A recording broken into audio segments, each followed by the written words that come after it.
Bonjour, Anine. Thanks for joining me today. My name is Andréa Williams, and I am going to be speaking with you a little bit about the seminar, kind of workshop I've put together, which will be discussing a little bit about my Black indigeneity and how best our Indigenous kin and Indigenous community can walk alongside and support our Black and Afro Indigenous kin.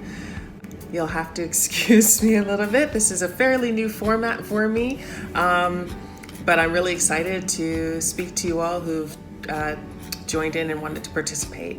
So let's get into it. First, I'll introduce myself in the language, and then I'll follow that with a land acknowledgement. I like to first open with a self-introduction in the Three Fires language, which precedes my land acknowledgement as a way for me to just introduce myself to the land and let my ancestors and all creation know that I'm speaking. And then I will do a little smudge. So we'll get started.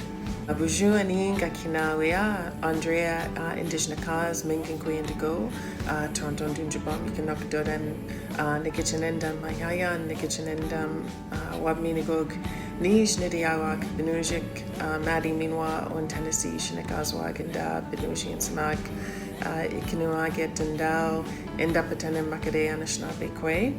So now I'll start with my land acknowledgement. The land on which I stand, live, and work is located within the traditional territory and treaty lands of the Mississaugas of the Anishinaabeg. The Mississaugas of the Anishinaabeg are the signatories of Treaty 13A, which was the provisional surrender for this land. This land historically provided an integral connection for Anishinaabe, Haudenosaunee, and Wendat peoples. I also acknowledge the enduring presence of the various First Nation members, the Inuit, Métis people, and the history and presence of Black communities in North America. Afro-diasporic peoples are also connected by histories and realities of oppression, genocide, and colonialism and trauma.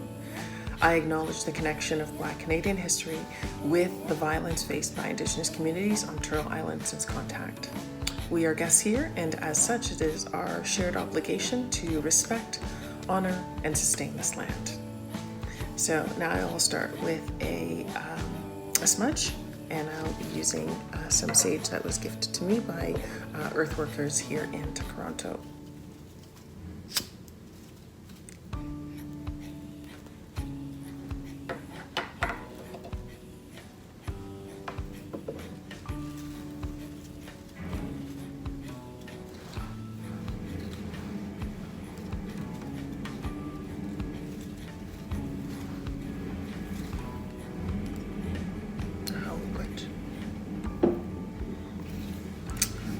So first I'm going to do my English introduction. My name is Andréa Williams. My spirit name is Minginkwe, wolf woman.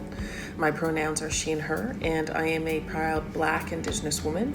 I prefer to say Black. My lived experiences are that of a Black woman. I heard somebody say, I say Black because I like it. So same too for me. At the intersection of the roles that I carry, I am a solo parent. I am an educator, occasional writer, but today I'm giving rise to my Black indigeneity. So miigwech to Ryerson for making space for me on this platform to share my truth and what I've come to know.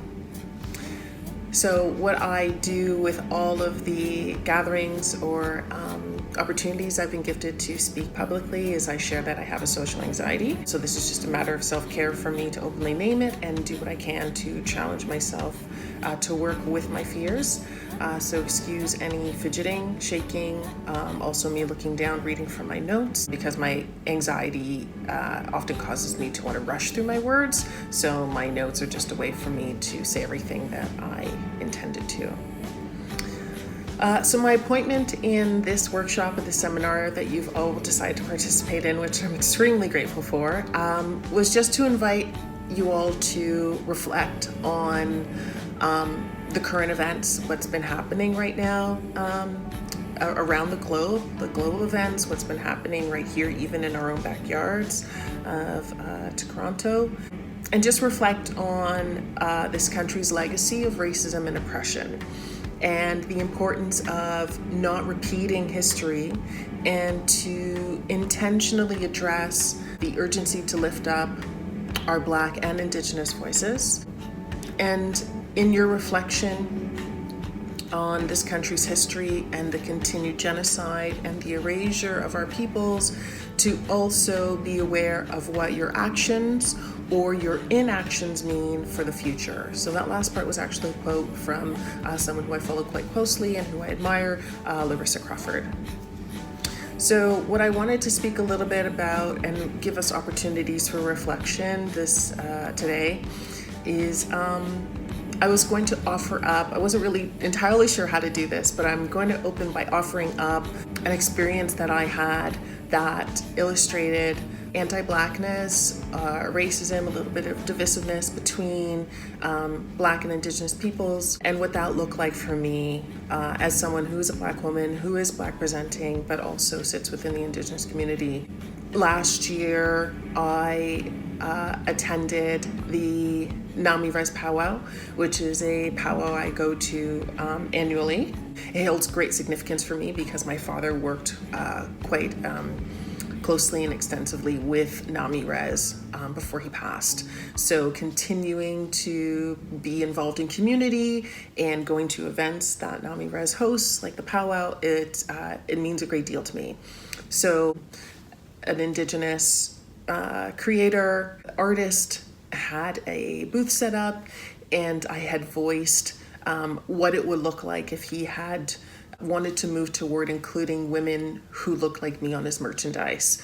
There was a great deal of products and paintings and things that he was selling that had Indigenous women on them, strong Indigenous women, but none that actually look like me. And I had voiced what would that look like, what would that take to have that inclusion. And what he expressed back to me was that Black people don't buy, and that my image was an unprofitable image. He wouldn't make any money off of that. It just wouldn't make sense to draw someone who looks like me on his merchandise.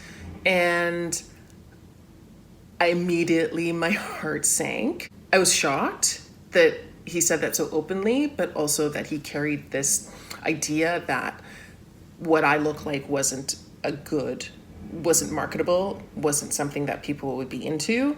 But I think what cut deeper was that people, in his mind, women that look like me, don't count, essentially. I don't count as Indigenous, and I wouldn't be recognized as Indigenous. So it wouldn't make sense to include that my image or anybody who looked like me on his products, on his print work. There's like a litany of things that I left that booth thinking, but the biggest thing I carried with me was that I'm not included in this community. And I'm not seen as included in this community because there's someone who's just like flat out told me no one would buy it. You're not seen as a strong Indigenous woman. You're not, no. So I left that booth hurt, and I left the powwow hurt, and I carried that hurt for an entire year. And always in the back of my mind, like, how many other of my kin in my community see me as not belonging? So what I wanted to use this platform to do was just, and because of the times that we're in right now, it's really important for us to recognize what anti-blackness we may carry and how we can address that, but also confront it and be better allies to our Black and our Black Indigenous kin. So that, was an example of some hurt. And I did reach out to that artist last month because I saw on their social media page, they had posted a black square. And I'd been speaking a lot about performative allyship, optical allyship. And I messaged him and I, reminded him of that painful encounter. And he did apologize. And he said that he recognized there was a place for women who look like me in the Indigenous community, and that he was going to do the work to not be so biased in his interpretation of what Indigenous women look like, but I did not get any actionable steps that he was going to be taking to move forward to include women like me, or be more inclusive in his products, which is fine to some extent. But I wanted to give that example so that we can lean into some of the positive outcomes that I've seen. I have seen concrete triumphs of intercommunity solidarity. I'm happy to say that that solidarity has actually outshone the anti-blackness and divisiveness that I've witnessed or experienced within community. I've actually seen Indigenous communities take actionable steps to amplify Black voices, to call out anti-Black racism within their communities and even within themselves.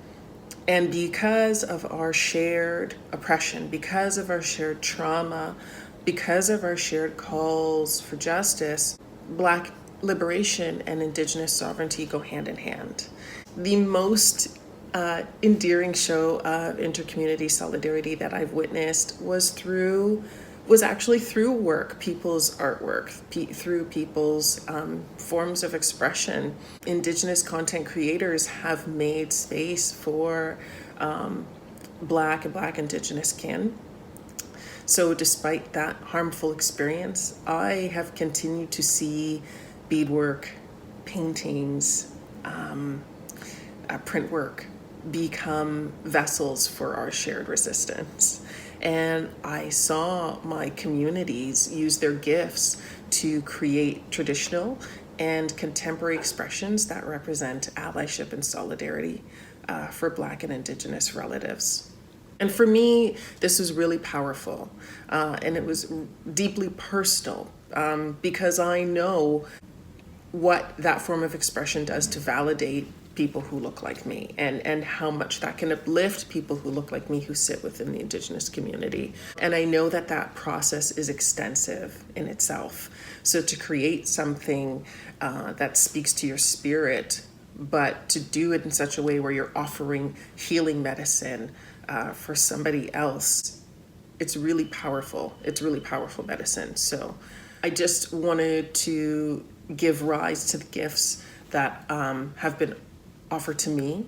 And although that experience was quite painful, I have come out of that feeling so much more embraced by my Indigenous community.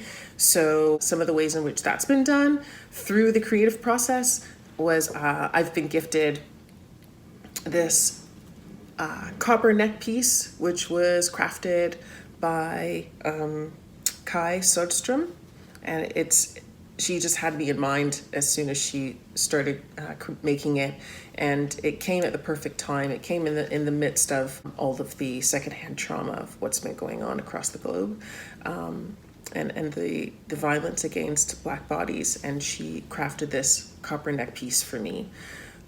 So miigwech to Kai. And these beaded Maingan earrings are a very cherished gift that were made for me by Njikwe Anamiki. So Maingan is my spirit name, but it also holds special medicine to her because it reminds her of her mom. Yeah, wearing these pieces has really allowed me to broadcast my Indigenous pride, but it's also a very tangible example of the acceptance, the love, and the solidarity that's held within our community. It's really important that we continue to uplift and support each other, especially our Black Indigenous kin. And these sorts of examples of solidarity show the invisible qualities and those uplifting gifts that we all carry. So now I'm going to move into what does allyship mean? How do we walk as an ally? And these prompts are often given, but there's a lot of work and there's a lot of reflection that goes into these prompts. Every time I've ever hosted a seminar or conference, I like to pull back on what allyship means and really have people sit with that ask. And know that there's no right or wrong answer. It's just an opportunity for people to really consider why they want to embark on allyship. And for our Indigenous community, how can you walk as an ally with Black and Indigenous relatives? And what does that mean? What does that mean to support Black and Indigenous relatives? Sometimes people embark on allyship because it's, just the right thing to do, to be an ally to underserved communities. Because it might speak to the children or families in their own community or in their own family. They may have Black Indigenous kin. They may have Black Indigenous people in their immediate circle. They want to know how best to support. It might be because it's part of the social justice movement. So if they're doing other things that speak to change, that this is something else that they should be embarking on as well. It's a great way to just sit with yourself and say, okay, well, what does allyship mean? How am I going to walk with an ally? And if you sit with that ask, it gives you an opportunity to dig a bit deeper and really consider what path you're going to take. I think it's really important that the Indigenous community use their artwork, use their gifts, use their bodies, use the voices and their platforms to confront the aggression, the erasure, and the violence that we're seeing against our Black and Indigenous kin. There is an ask to be cognizant and aware of the different protocols and practices across the nations across Ontario. So when working within the Indigenous community, you really need to seek and find what those individual asks are so that the Indigenous community can have authority on how they want to be represented or acknowledged. So, that could look like a very number of ways: supporting Indigenous food sovereignty, advocating for missing murdered Indigenous women, girls, Two-Spirit people. We can also ask that our allies support us in protecting our land defenders.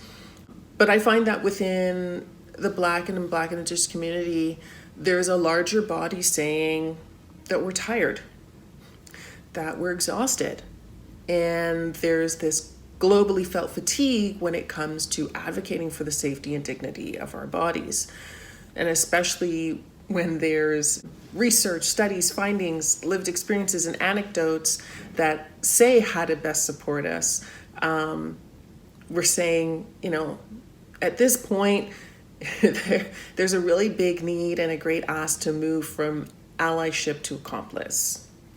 And what that means in its very essence is action-based solidarity. We need our non-Black kin, especially those with white and white passing privilege. And I just want to pause for a moment and say, what I'm offering here obviously is just information that holds true to myself, but also information that I've gathered in my own research and findings. But while it may ring similar to other Afro Indigenous, Black Indigenous kin, not everybody may echo what I'm saying, but what I've come to understand and what I've come to know is based on my bodily felt knowledge and what I've seen and what I've heard and what I've read. But that doesn't mean it's going to be exactly the same for everybody else. So yeah, just wanted to put a pause on that. And it's my own way of acknowledging that not everybody holds true to what I'm saying. But there is a large body that's saying we need accomplices. And this is action-based solidarity. This is action-based allyship. This is where we need our non-Black kin, especially those with white passing privilege, to actively dismantle systemic injustice, to actively, call out anti-Black racism through the understanding that their proximity to whiteness can be used as a shield to protect Black bodies, and using the privileges and safety that they've been afforded to aggressively, constantly, and consistently protect Black lives. I love this quote by someone that I follow quite closely on social media, and who I have a great respect for, is an artist named Michaela Isuaki, who said, you need to defend your relatives because we are our only protection. And it's true. It's one of those statements that really highlights the power that comes from the unification of the Black, Indigenous, and Indigenous communities. We are so much stronger together than we are apart, and we really need to start acknowledging and embracing those commonalities that we have, and seeing that coming together, that unification makes us so much stronger. And we need to defend and protect each other, because if not us, then who, right? We are seeing how important it is for both of our communities to come together when we think about our future generations, when we think about the next 7 generations, when we think about our little ones today who carry multiple identities, who carry Black, Afro, Indigenous identities, First Nations, Inuit, Métis. We are seeing our little ones walk with an understanding of sitting with different communities, and how are we going to be examples of what it looks like to protect and defend each other, and to love each other, and to work alongside each other. So, oftentimes when I've been in communities on and off reserve, I've been approached by grandmothers, grandfathers, aunties, uncles, mothers, fathers who've said, "I'm so glad you're here. You've really reminded me that there can be a place for my little one when they grow up." And it's so humbling to have that share with me, but it's also a painful reminder that there needs to be more representation of people that look like me, because if it's so few and far between, our little ones are going to have a really hard time finding their place in space. And we don't want that. We don't want them to have those encounters or those experiences of anti-Black racism that I've experienced. And it's hard when it comes from within your own circle. So let's continue on this path. Let's continue on this journey of working together, uplifting each other, recognizing the valuable gifts that we all carry, and how we can be stronger together than apart. And thank you so much for being a part of this, giving me an opportunity to share what I know to be true, and to share my lived experiences with you. And I will be coming back shortly with my sister, my kin, Nenookaasi, Ogichidaa. Miigwech, pamaki. Hi. Oh, okay. Hi, Nino. Welcome. Hi. Good morning. Thanks for joining me today. This is the only capacity that I have to be able to connect with Nino right now. So we are doing an Instagram Live. That way we should to support powwow and their efforts to increase visibility and representation for the Afro Indigenous community. So I'm going to be speaking to Nino this morning, who I recognize as my sister and my kin in the Afro Indigenous community, and just going to be asking her a few questions so that she can contribute some aspects of her identity and her reclamation journey, and ways in which she feels the Indigenous community can contribute to visibility and the allyship and intersectionality, and um, uh, better ways to support our Afro. That was a mouthful, but I'm hoping the title of the workshop can really speak a little more clearly than I can this morning. So, Nino, I was going to give you an opportunity to just share with everybody how you identify, and I'll leave that open to you. And if you could speak a little bit to that journey, that reclamation journey, and how you came to sit within your identity. Sure. Ani bonjour, Nenookaasi Indigeneity, Ajija Kodem, and Tukranto Indigiba. I'm not heavy in the language, but what I do know, I try my best to speak it. And that was Ojibwe, and I was just introducing myself as Nenookaasi. That is my spirit name. I am Ogichidaa, so I'm Ojibwe Jamaican Ukrainian. That's my own label there. I am from Crane Clan, and I live here in Toronto. My family's from the North Bay, Gravenhurst area. As the years go on, I'm learning more and more, which, we all are trying to do, find our way home. And so I'm really thankful that I have that bit of information to carry with me. In terms of how I got to this point, reclamation and identifying as Afro Indigenous, and why I don't really add in the Ukrainian in there, I guess I can speak a little bit to that. So I myself, I grew up in a foster care system, still heavily involved with my mom.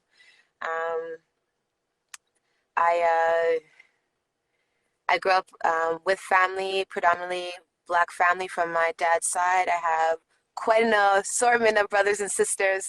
And growing up, I was never really considered to be Black. I was always exotic, or I was always considered to be other than. I didn't grow up with my Indigenous background or culture for a while, maybe about, say, almost 15 years, 14, 15 years now that I've been trying to find my way back home in that sense. And I'll never be identified as white or viewed as white. However, I do recognize that with having some of that European ancestry, that there is quite an ample of privilege. And so I really do my best to try and be that ally, that safe, healthy ally for both my Afro and Indigenous parts. That's a little bit, a little bit hectic. And in terms of your Afro Indigeneity, it's not always easy to sit within those intersections. So what has that journey been like for you? Yeah, it's been a hard life trying to really navigate and understanding, where do I fit in? Where do I belong? Am I enough? Do I really have to prove this blood quantum? If I'm using the old racist term, one drop rule, don't I still apply? But meanwhile, the actions and the connections say something very different. Um, for years, uh, it was really hard for me to openly and proudly identify as either Black or Indigenous, because I've always had to prove whether I was worthy or not, whether I could carry the title. Even though I am Black presenting and I do experience racism, I do experience the unkindness that many Black kin face through systematic racism, through society, through family. I've endured those too, but it also kind of feels like I haven't earned that title because I'm not fully Black, and I would never truly be able to understand what it means to be fully Black. I'll never have that lens and perspective except for what I may possibly experience on my own. Growing up in a European-based family, my mother, in her family, everyone looks very European, light hair, lighter eyes. My mother is more darker tones, the brown hair, the brown eyes, the darker skin. My mom was the outcast of the family, and she happened to love Afro men, and her children are descendants of.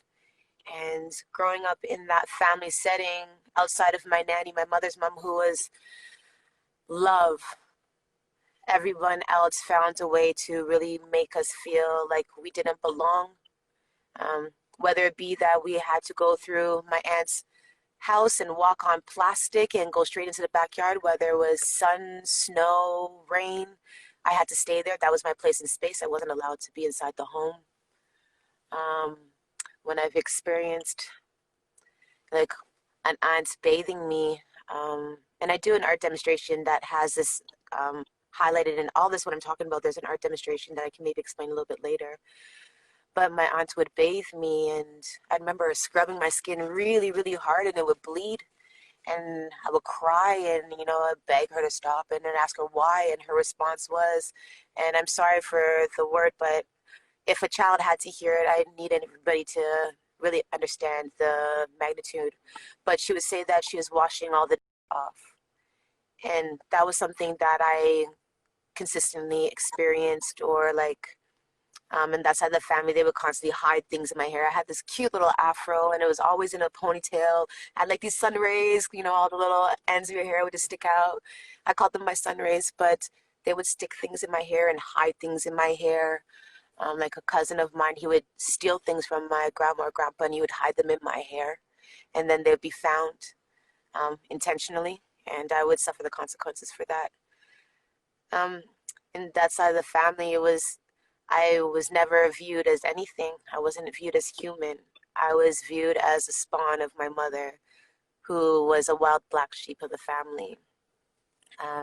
When my nanny, my grandmother, had passed, whatever glue there was gone, and that's that's what I had to do with that. And I had to learn that that was no longer a part of my life.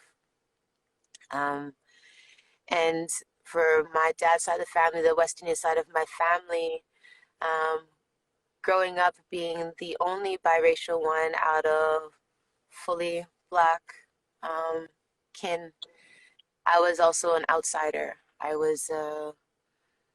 didn't fit in. I was whitewashed and I was a honkified, excuse the language, but these are things that were said to me on a regular basis. Or if there was kindness being met, was, oh, this is my sister. Her mom's white. Isn't she pretty? Yeah, that's my sister. We have the same dad. And that was the constant narrative that would happen, or I would just not be included at all. Um, and that was really, really hard growing up, just never knowing where I belonged, but constantly trying to figure out, how do I beg for a seat at these tables? How do I prove that I fit in, that I am worthy, that I am loved, that I'm light, that I just want to love? Um, and that was really, really hard. And as I mentioned earlier, I also grew up in foster care system. So my mother struggled heavily with addiction. My father was murdered when I was 2. Family was not a close knit thing. So the system became my family. And I've been in well over 100 different homes, house hopping, house hopping, house hopping. That was my life. Um, I can say I've been cultured and I've lived many different lives with many different people, but in order for me to do that, I had to adapt and mold. I no longer had a identity. I was now the F kid, the foster kid. That's a swear word. It's a bad word, right? If you're an F kid, that means you come from nothing. You're not wanted. You're not needed. You're not desired, and that became affirmation for me as the years went on. And while trying to figure out which home I'm going to stay in the longest, which foster parent is gonna see me the most, in that I was met with sexual abuse, physical abuse, mental, psychological trauma, a system telling me when I could and couldn't see my mom or my siblings, to dictate how long that would be, to not have any control over what I wanted, what I thought, what I felt, where I needed to be. I think I think it's safe to say that my whole life has consistently been one faced with erasure and always trying to be seen. And I spent quite a bit of time trying to be a good Christian, even though my family was not religious or any of the settings that I was in, because I needed to find something to only be met within Black community, um, with hostility and of not belonging, how I would dress would be the deciding factor whether I could stay or not the fact that I'm trying to seek comfort and belonging, and that's what we're told, which grew me into a heavy, heavy atheist, which made me rebuke everyone and everything at all costs because these things signified something so hurtful and harmful that it led me onto this journey of really trying to figure who I am. And when I came into more of our indigenous culture and felt a connectivity, a way of life versus a mandatory set way and rule of law. It was about intention. It was about how I wake up in the morning and how I view myself, and to acknowledge that I'm still existing and that all the things that are around me are existing too, whether they're being acknowledged or not. It led me into um, learning more about culture and learning about those things that really identified with my spirit that I had, that I wasn't privy to. I didn't understand it. I didn't understand why the water meant so much to me. I didn't understand why the trees meant so much to me. I didn't understand why I was able to sing with the birds and communicate with them and receive message. I didn't understand what these things, I just didn't understand. And I was able to find voice. I was able to find community. Although I've been met with quite a lot of hostility within our indigenous community and is still ongoing, I was still able to find home for myself, and I was able to do that through the drum, the hand drum. Those who know me know I'm a singer and I love music, and that's kind of how I share my healing and my experience and my energy is through music. Um, and it gave me the tools to have voice. It gave me tools to have self-love and self-respect and to find some form of identity. But then what I had realized was that because I wasn't embracing myself in Ukrainian culture, that I wasn't embracing myself in Black culture. I was very afraid of Black culture, very afraid to be around Black people. Not that Black people are unsafe. My spirit felt unsafe because it didn't feel like it belonged. So when I found something that I felt like I belonged in, and where a portion of people accepted me, whether it was a lot of people or a little bit of people, I still found a sense of belonging. Um, and so I continued. And as I found my voice in that, I would be seen, I'd be heard, I'd be acknowledged. But then with that came suspicion, questions, um, people going out of their way to devalue my existence, to quantize whether I should be here. Or I found love and I found a free spirit with dancing and ceremony and powwow. A friend of mine had taught me how to sew regalia together. And it was one of the most beautiful experiences I've ever had, because if you dance, you just know that it's not you that's dancing, it's spirit. You feel it. And you're really not dancing for self, you're dancing for all things. And there is such a completeness, a wholeness in that. And I remember when I first started dancing, people would stare at me. You know, in the wintertime, my skin is a lot lighter. When it's summertime, that sun hits me, that melanin, it kicks in, and it's so great. But then people started questioning me, and they would say, "Oh, you're native?" I'm like, "Yeah, I am."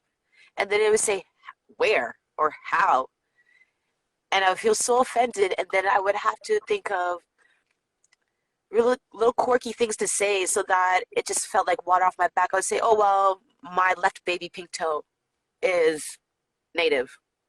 You know, because there's like that 1/8, the 1/16, the half, the quarter. There's that, so an arraignment of what people are supposed to be identified as native or to participate in ceremony. And I remember I still get asked that, and that's actually part of the reason why I don't dance. Um, But as I started dancing more, a lot more people, more affirmation came in, and people would say, "Thank you so much." And there would be so much love and so much care and appreciation for how I would dance. And then people would start asking me, what style is it that you dance? Like I was a fancy shawl dancer at the time, and people would say, what style of dance are you doing? And I'd say, well, I'm fancy dancing, but my heart and my spirit is doing something else. And that's when I learned more about me being a grass dancer. I'm a fancy shawl grass dancer. I'm two spirit. And it's not about my sexual identity or orientation, it's about roles and responsibilities. And I just danced like this all the time. And I had this amazing vision of merging two regalia together of fancy shawl and grass. And I remember sharing this with some community members, and some of them were like, whoa, like, this is amazing. Do it. Let me know if I can help. And I'm feeling happy and excited. And I'm like, this is starting to feel more like me. Um, and then I told some other people, and some were like, this is stupid. That's wrong. That's not our way. And then it made me question again myself, what felt so right to me here in existence. And I had to really do a bit of research. I had to really ask people, what were their thoughts? What are some teachings? What are your understandings? What is your knowledge on two spirit people?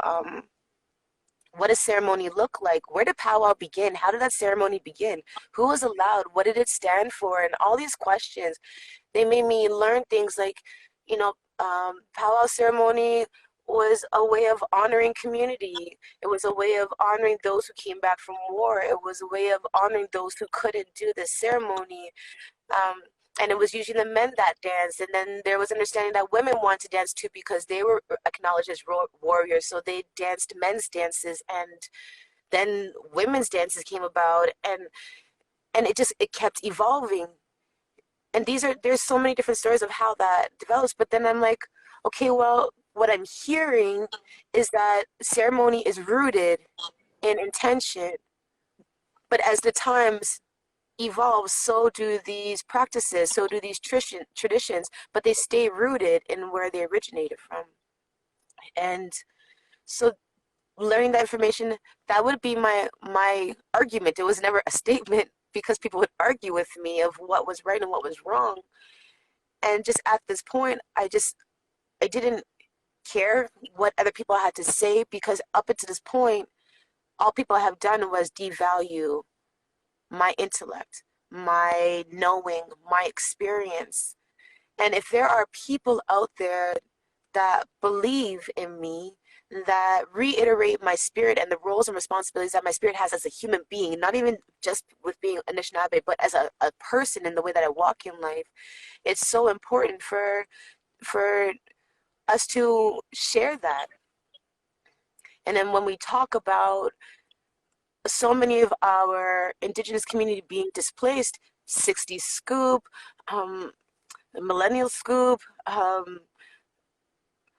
residential schooling, MMIW, G2S, M, we know that so many of our people don't even know who they are. Even those who are on reserve, who have status, so many people just don't know who they are. So many people are suffering mentally, or they're suffering because of addiction or abuse, whatever it may be. It's a mixture, it's a combination. But how are people supposed to find their way home if we're continuously having so much restriction on how people's spirit come home? And it made me question even more, like, with my identity, with mental health, within seeing other people and how they're trying to come back home and how it's met with restriction. I quickly learned um, that I personally need to come from a platform or an understanding or way of life of harm reduction. Because, and what made me recognize and understand this was because when I first got that drum, I started singing on that drum, I was told, you have to be sober, has to be at least 4 days, don't touch, don't ask, don't nothing, don't go around ceremony. And when you've done that, then you're allowed. And I remember at the time, I've never been an alcoholic or an addict, but I've had moments where I've dabbled and I've used those things to cope, but I've never had to hang on to them, thankfully. But I remember one time in particular, I was going through a very, very rough time, and my drum was sitting there, and I'm crying for my drum. But I'm like, I can't touch it because I already drank. I've already done this, and I'm feeling really crappy about myself. And I'm staring at it, and I just went for it. I went for my drum, and I sang with it, and it made me sober, and it became a thing of choice. Do I prefer this or do I prefer that? I preferred the drum because the alcohol didn't do anything for me. It didn't. But then I started feeling guilty because I was told that I shouldn't do that. So now I'm a bad Indian. I'm a bad native. I'm a bad wannabe. I'm not following protocol. I'm not following the ways of being.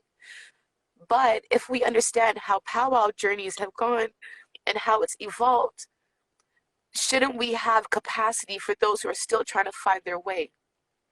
So something I had learned was we can, as a knowledge keeper, we can share what it is that we learned and ensure that we're passing on the teachings of where these things are rooted from.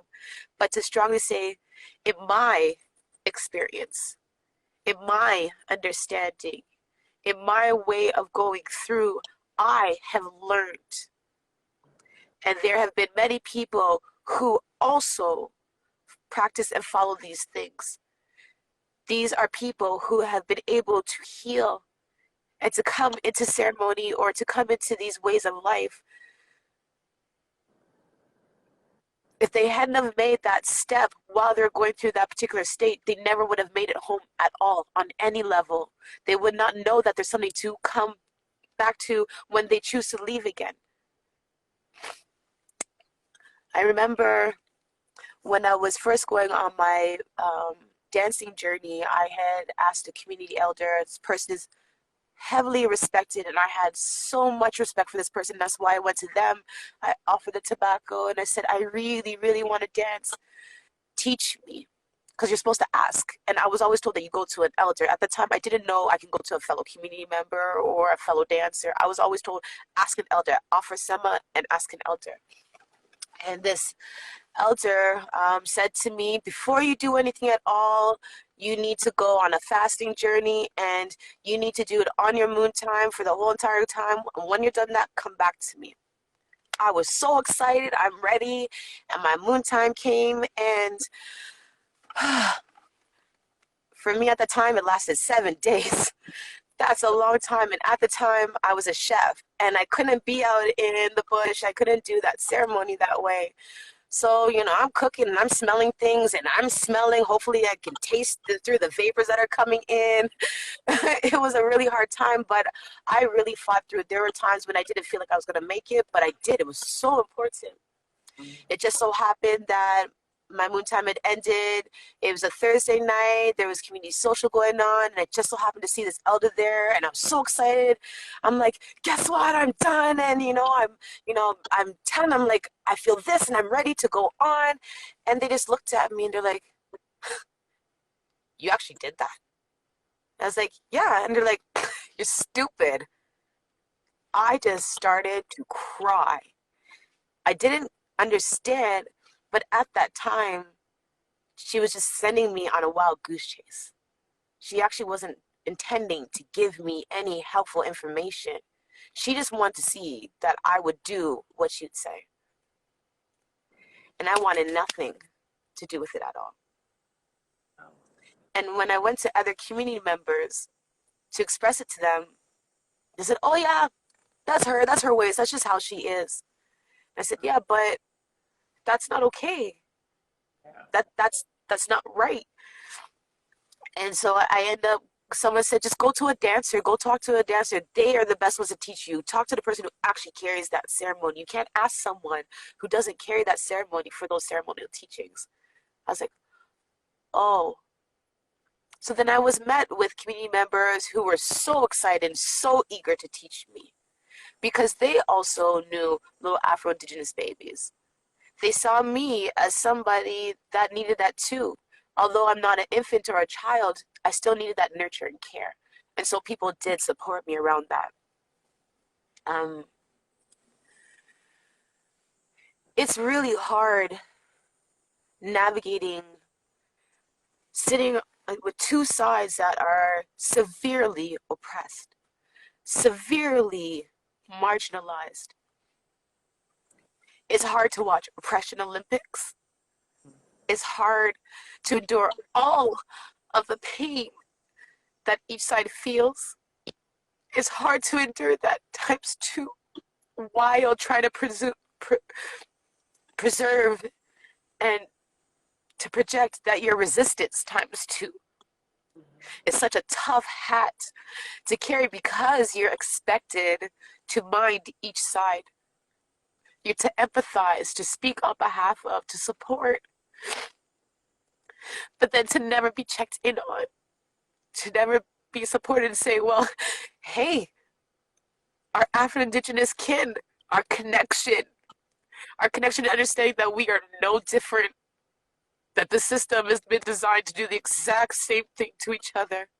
We need to work together. And there's such power in numbers. It's really hard to navigate through that divide on a constant while holding your head up and saying, I'm proud to be. Meanwhile, you're just not accepted. And if you're accepted, it's lots of time tokenism, you know, being able to do things like this, to speak out and talk, to constantly have to become vulnerable, to share that insight, but somebody's got to do it, right? Like, I can't expect all the little ones that are after me to do that work. We have to do this brunt work, but it's so painful. And so I thought that, like, I thought I was doing a really amazing thing by pairing up with Afro community, Indigenous community, when all of this uprising started happening, this reapening of our Afro communities publicly, and the silent reapening of our Indigenous people was happening, you know, earlier this year and currently. There was a collective of folks that I chose to work with that were both Afro-Indigenous, wanting to come together to really fight the system and to better support Afro and brown bodies. But being the only Afro-Indigenous person having that lens on both sides quickly put me in a position where I was told to choose by both sides. Mm. And that sent me into the worst spiral I've ever been. I can tell you there's been many a times where both sides of the community have made me feel very suicidal. In my earlier years, I've tried to take my life consistently. Obviously, it didn't work, and I'm so thankful it didn't, but that's part of my journey.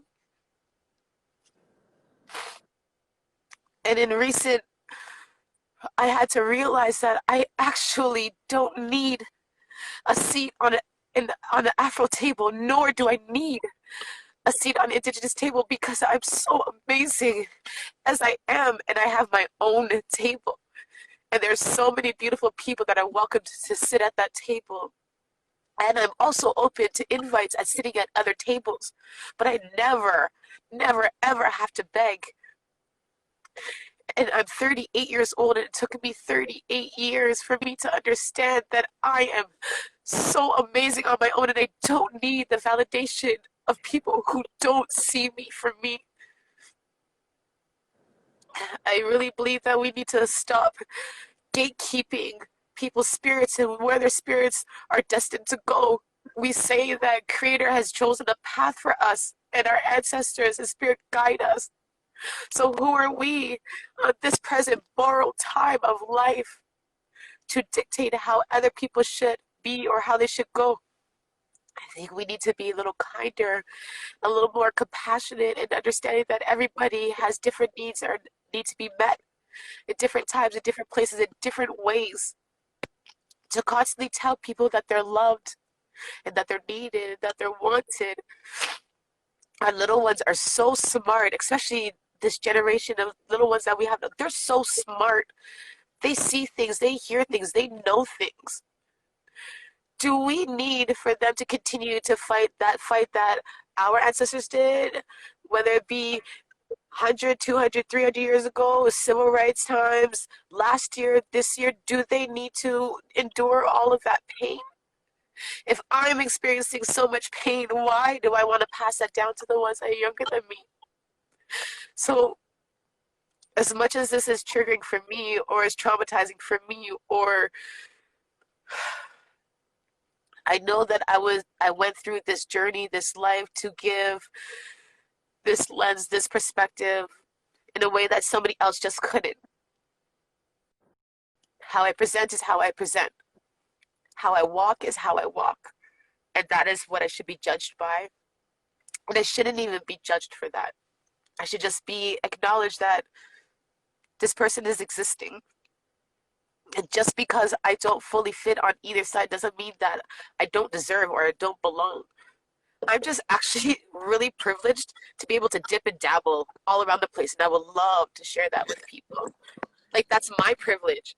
Is if I don't want to do something indigenous today, I can maybe go do something Afro and live in it. Or I can go and learn more about my Ukrainian culture. You know, I can merge all three together if I want because that's magnificently me. But I don't appreciate, nor will I tolerate the erasure of myself, of who I am, how I carry myself, how I identify, or the erasure of anyone else. It's not okay. When we know better, we do better. And if you just happen, and I say not you, Andrea, but people in general, if you just feel like that's not your cup of tea, that is so okay too. We just have to learn how to coexist with each other. We have to learn how to stay out of each other's way. But we can still acknowledge that we are people. Like, we're just people. We talk a lot about oneness and that we're all one people and there's really no race and there's really no color and it's just people needing to love each other in different ways. How do we consistently say that when we're not practicing that? We're constantly limiting everyone and everything. Sometimes people just need to be put in their place. Sometimes people just need to be told what's up. Sometimes I just have to scream at you. Sometimes I'm just going to have to yell at you. Sometimes I can write you a letter. Sometimes I can write a post. Sometimes it's going to come out in a song. Sometimes it's going to come out in the way I dance. Sometimes I'm just going to ignore you. But I'm still going to be present. I'm still going to be here because you want to know why? When I started dancing and I would be in the arena, do you know what would be following me? All of the children. Oh yeah, I remember that. All of the of young ones, young Afro-Indigenous ones, under my wing, literally under my wing and my shawl. I've given my shawl to little ones. I've had walking out ceremonies with little ones. They follow me. They look up to me. They see me. So I have that responsibility to help them understand what it means to be strong while straddling many lines. That's my responsibility. So what I'm saying is that I'm not going to allow anyone to interfere with my responsibility in doing that work. And I will do my best to respectfully support other people while they're learning these things. But I also do have to say that I'm kind of up against the wall at this particular time, that I'm not taking anything from anyone. I can't risk these little ones enduring any of this. So if I ever meet you with a resistance, back off. Yeah. I've earned this right. And there are little ones that are behind me that I have to protect, and I have to make sure that I do that in a good way so that they don't see, hear, or experience the things that I have. I think that's what I have for right this second. Yeah. And I wanted to honor that you were extremely vulnerable with me and whoever has jumped on to listen to us. Hi, folks. I did a bit of smudge for you, and I Thank was you. fixing a little bit to gather that medicine for you and also to charge my phone Thank you. because I something when I do one of these recordings. Yeah. So I wanted to say, you know, I was just smudging a little bit for you, but also um, just for us to recognize that while you were being vulnerable, while you were doing that share, you also pointed out that, you know, it's something that we've taken on because we don't want the next generation to have to do this work. And Yeah. it's a heavy burden. It's a heavy task that we feel a responsibility to because we know what it's like. We don't want that experience for the next generation. Yeah. I feel like I don't want to take too much from what you've contributed, and I think you've shared a lot. And I think at this point, the best thing would just be allowing you an opportunity to show us how we can best work together. What would you like to see? And I think that's an okay ask. I think that Yeah. asking for solidarity, asking for allyship, asking for support is fair and right, especially when we look at what our Indigenous community is actually based on. Like, where do our teachings come from? And a lot is intention. Um, Yeah. what would you like to see moving forward? And then I'd like to give you a chance to try and to do something that you feel best speaks to your heart. So I know you like to drum, I know you like to sing, that really speaks to you. So I'm going to give you that space to do that. So what would you Thank like you. to see forward, and then how can we close out in a good way for you? Because, Yeah, and what of can I do course. as well? I love you so much for this, Andrea. I appreciate you for doing this. Um, Something that I would like to see is acknowledgement that there are Afro Indigenous beings. When we talk about Indigenous people across the Americas, we say First Nations, Inuit, Métis.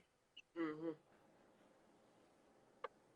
What about our Afro-Indigenous people? We have a heavy population, and quite frankly, everybody's popping out a little Afro-Indigenous baby, and we are so amazing. So where do we fit in that? Yep.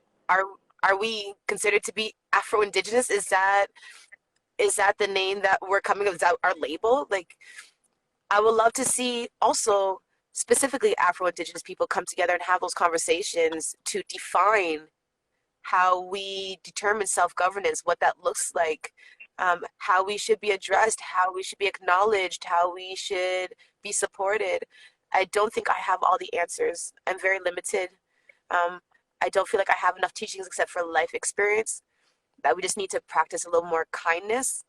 Um, but addressing anti-blackness, like that is the biggest thing. That is in all communities. Yeah. But I feel like with Indigenous community in particular, it just becomes an oppression Olympics. And I'm really tired of seeing that. We are both damaged, period. And we need Mm-hmm. to figure out how do we get out of that. I would love to see Indigenous centers have Afro elders come in or Afro knowledge keepers come in and share that collaborative work. Because if we do that, we can really see the similarities. The ritual or the going about or the ceremony may be different, but the intentions are pretty much the same. True. So understanding that, I think, is really, really important. Um, and I think that people just need to call people out. Mm. Like, I'm really tired of having to be that Indigenous person who has to speak out for Afro people. Meanwhile, I'm carrying that Afro body. Um, if you see something, say something. Yeah. Like, we talk about it all the time with our Indigenous communities that we need to talk up more, talk about this. Well, we're your kin too. Mm-hmm. So protect us, make us feel that we're wanted, that we're a part of. At powwows, are you having proper representation of Afro Indigenous dancers and singers? Are you having Afro Indigenous people able to lead various types of ceremonies? Um, is there a flag? I don't know. There's it's unlimited what could really happen, but I think this right here with Morrison being able to put on this right here, I think this is huge Yeah. because it hasn't really happened here in Toronto. So this amplifying spaces and giving platforms for folks to be able to speak. Um, Yeah. when it comes to Juneteenth, and acknowledge acknowledge that.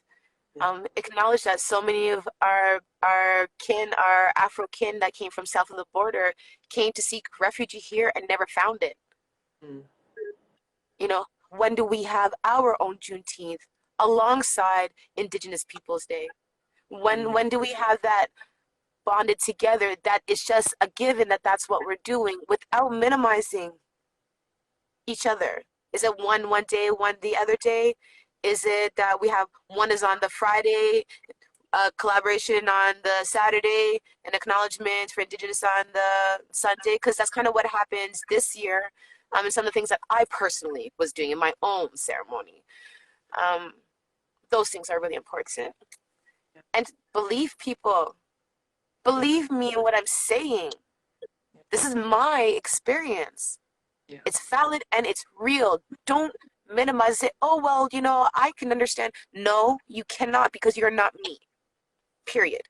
Mm-hmm. No, you cannot. Mm-hmm. If you are indigenous, say, oh, well, I can relate. No, you really can't, because you're not straddling those both lines. And I'm sorry, Black people. No, you don't understand either. Because while I experience you, you cannot experience me. Mm-hmm. You also, you both also erase me. So I think that people need to kind of like step back and just see outside of self. Don't try to let it resonate with you. Don't try and let it hit you right here. Step outside of it and understand that it has nothing to do with you, and that you could actually do something for someone else, because that's what we're supposed to do, is be kind to other people, right? Um, I think what I'm going to do, I'm in my car right now. I didn't really plan to sing or do anything inside here, Okay. but I'm going to. No, I'm going to. I'm going to acapella that. Because I think that this is the biggest way that I reach out to people, is through my music. And I think the most fitting thing to do. Sorry, I'm adjusting my feet. One leg has fell asleep, so I'm now using the other one to boost myself up. Gotta hold ourselves up. um, so a song that had came to me through ceremony within the last few months is called AI Rising, Afro Indigenous Rising. It is a song to honor us, to acknowledge us, to share and to feel and to embody, because we are amazing beings. And so I'm going to sing that. I'm going to use my steering wheel as the drum. Here we go. A-O-A-I.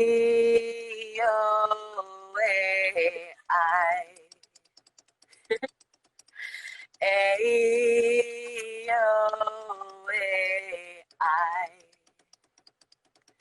Way-O-A-I.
You're a wonderful medicine. A-O-A-I.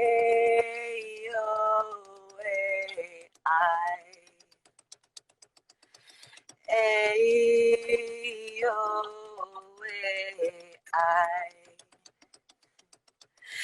A-O-A-I.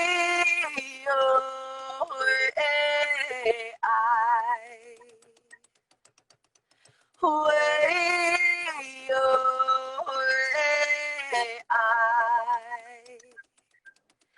A-O-A-I.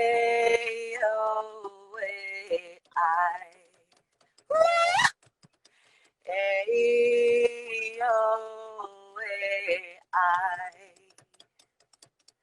Way-O-A-I.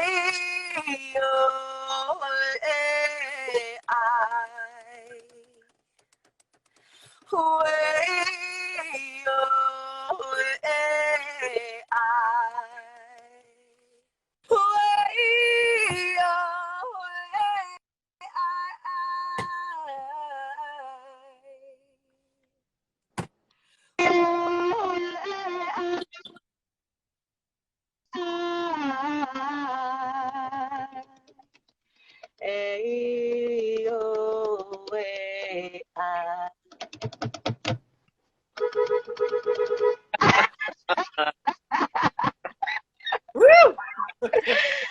Yes. That was so beautiful. And every You're time, beautiful. time you sing that song, it hits me deep. And you know, you have a voice that really brings people together and brings people to tears. But there's something really powerful about how spirit speaks through you. So thank you so much for sharing that with us this morning. That was Yes. some really strong medicine. I could see that in the comments, and I feel that in my heart. And Yeah. I know that you shared a lot. So I just want to, you know, express my gratitude to you and thank you for being so vulnerable and open with us all this morning. Yeah. Thank you Gratitude. for having me. Thank you for everyone that has watched and shared tears and laughter and all of that heart. Magic to my soul. Healing energy is so powerful. Your voice. Oh, thank you. I just need to let y'all know that this voice was not this powerful at one point in time. And it was my journey in reclamation of self that led me to that, and being in touch with all of those things that mean the world to me, not meant, but mean the world to me, that drive me. And I'm thankful that I was able to find it. Um, I'm just thankful, and who's heard me and feels this, I'm thankful for you. For those who feel that they have ways of taking action, I appreciate you. I see you. I hear you. I speak goodness to you. Um, and for those of you who are just not ready yet, that's okay too. I still love you, but I'll stay back here for a moment. You captured us all this morning. Thank you so much, Nino. Miigwech. All right. Mama P. Tamapi.